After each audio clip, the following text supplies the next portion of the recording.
What if our limitations were simply a reflection of our mindset? What if our limitations are just our mental barrier or self imposed ceiling?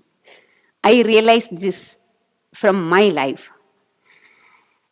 When I'm Shiba Amir, when I'm a small child in my school days, I was not at all curious about my studies. I was a tomboy like girl, and at the age of 18, I got married with a marine biologist, Amir Ali, who was working in Qatar National Museum.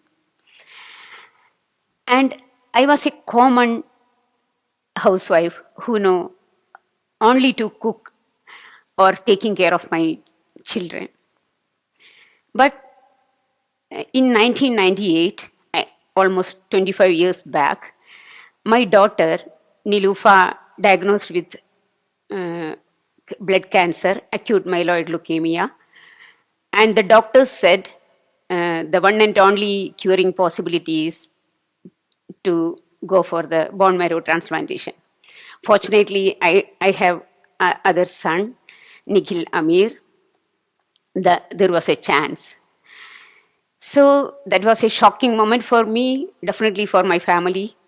The next day, we flew to Bombay Tata Memorial Hospital. But that time, there are only three centers where we can do bone marrow transplantation, I think. The Bombay Tata Memorial Hospital was the best center for that.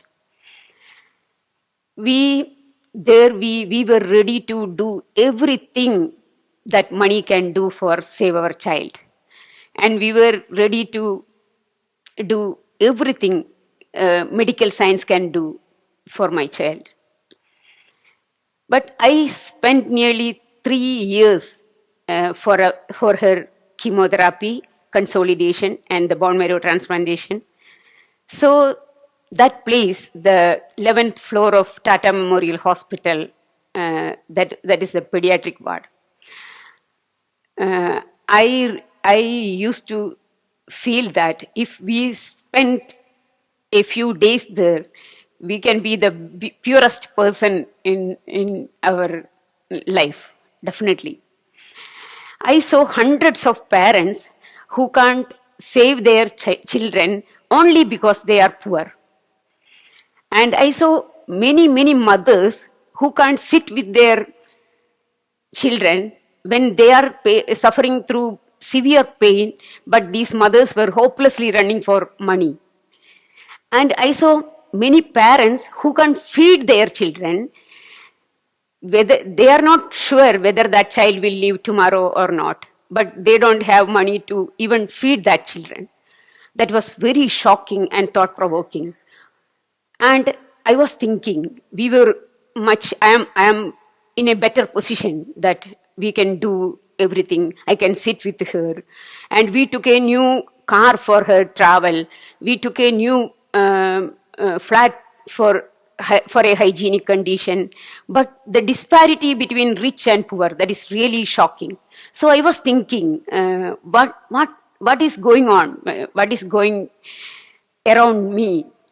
And I felt that the worst helplessness of a human being is when their child diagnosed with a life-threatening disease and they don't have money to save that child. That is the worst helplessness of a human being. Still, I believe that. So I was thinking, how can I help these unfortunate children and these unfortunate parents?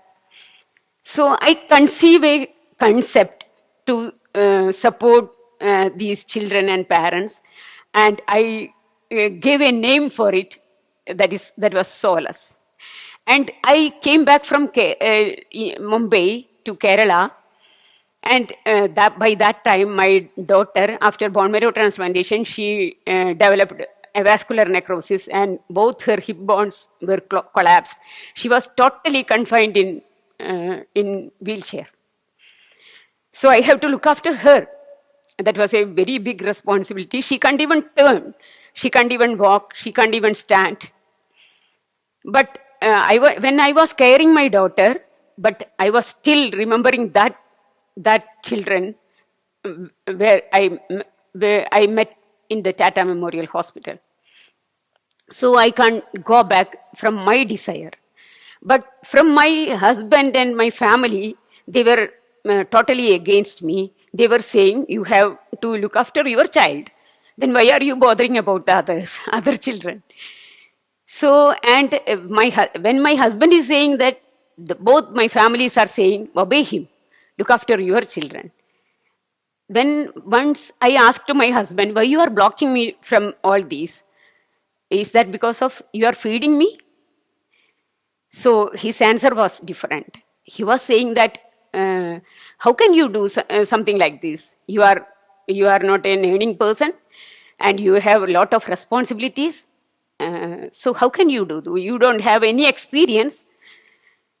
So I told, let me see, let me try myself. Then that time, I realized that if a woman, otherwise, if a person who are not financially independent, she can't even think. I realized that fact. So I decided to go for a job. Within few days, I got a job as a manager of a architect company, and I worked there for eight months, and I collected that money, and I took a small room for rupees 2,000 rupees to start a designer shop. I never learned from anywhere, but I am very interested in designing saris, bridal bouquets, bridal nets, and everything. I do when my family needs something like that. So I started to design some bridal nets, and I started to selling in a famous shop in Kerala. Slowly, gradually, I developed that firm as a uh, big entrepreneur thing.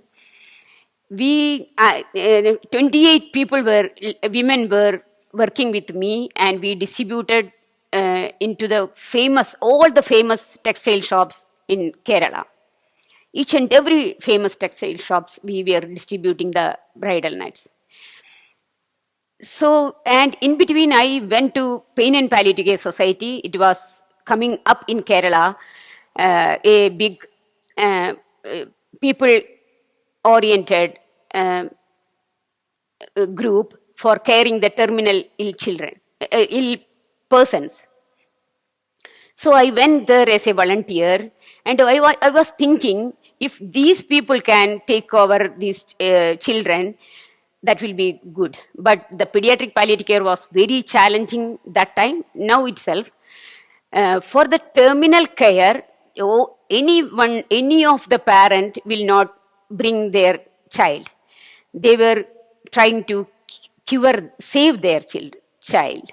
So I realized that if we have to start something like that, we have to support for their curative treatment. So I was preparing myself. After spending 7 years, I came back from Bombay in 2001, and in 2007, I started this organization called Solace. That time, my office was a small table and chair in my designer shop, and we started a play therapy unit where the children when they diagnosed with a life-threatening disease like cancer, they are losing their playgrounds from their school, from their friends. They are losing their playgrounds from their home itself. They are confined in a room. So I decided to start a play therapy unit in Thrissur Medical College, and we inaugurated that in 2007 by Thrissur Collector. That was the beginning of our organization, and slowly, gradually, we took cases registered. At first, I was thinking to care only for 20 or maximum 30 children. That was in my ability. I was thinking about that. But slowly, gradually, many doctors are referring to us. From many hospitals, children are coming to us. So it become 100, 200 like that, it was increasing. By that time, unfortunately, my daughter diagnosed with dilated cardiomyopathy. That means enlarged heart. The doctor said she may live only 3 months. So I have to take care of her much better than when she was in wheelchair.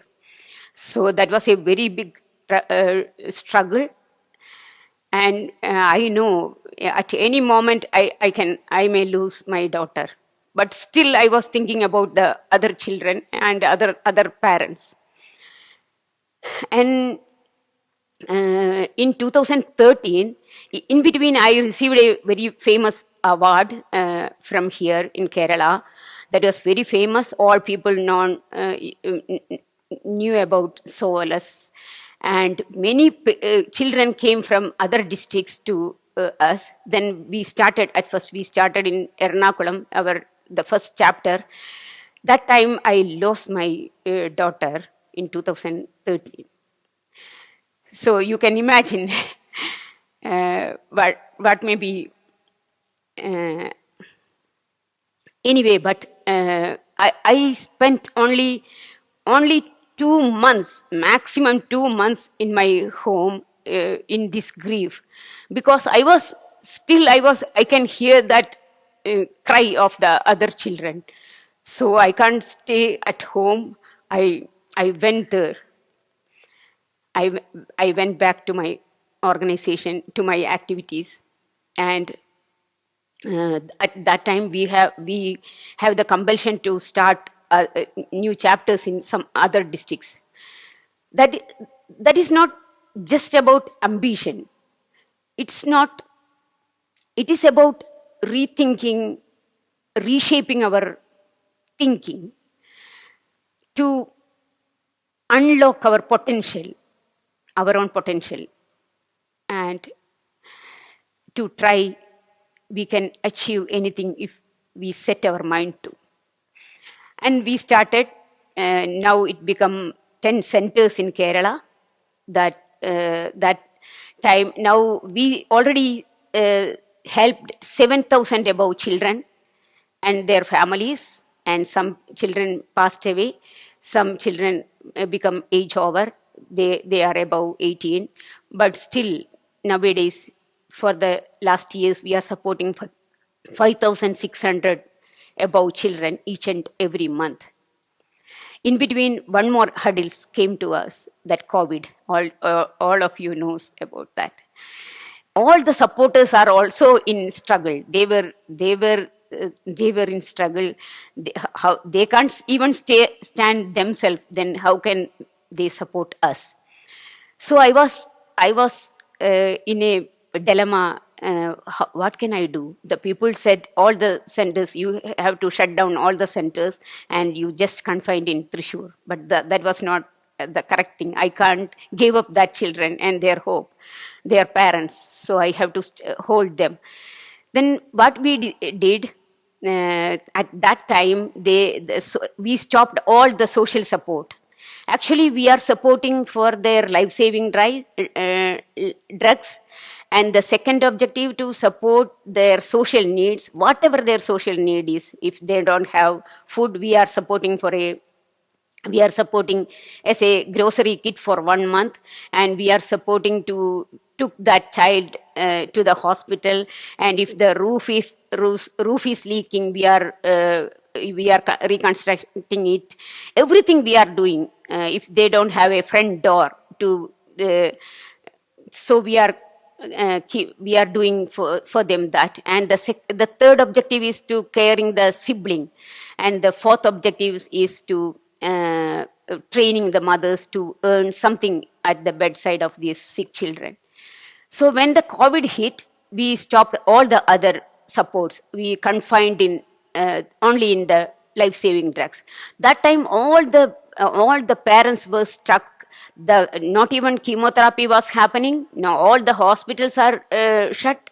That time they were struggling to get the medicines. So what we did, all the prescriptions we collected through the WhatsApp, and we buyed all the medicines, and with the help of collector, with the help of fire force, we gave all the life-saving medicines at their home.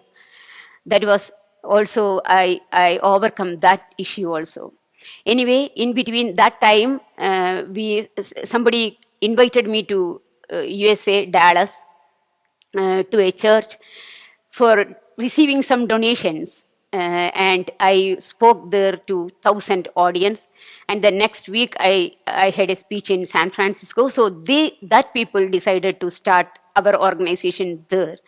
So they started, and they registered there, and slowly, gradually, it grew up to many chapters in different states. Now there are 6 active chapters in USA. And recently, UK people started in 5 cities in UK, a small chapter in Canada, a small chapter in Qatar, also working for us to collecting money and to support these sick children. Anyway, now I am realizing that if uh, I know growth is not linear.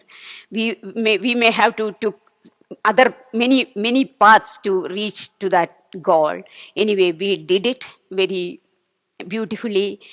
A very very a illiterate person, otherwise a housewife who knows only to cook food and only to take care of these children, now become the leader of this organization. All these people are connected with me, and they are looking at me, how we do, what we have to do next. Like that, we grow up to that mark. So I am leaving here with a question to you people. How many of you have capable, you are believing in the capacity of, can you reach at your desire? Thank you, TEDx, for calling me here. Thank you. Thank you all.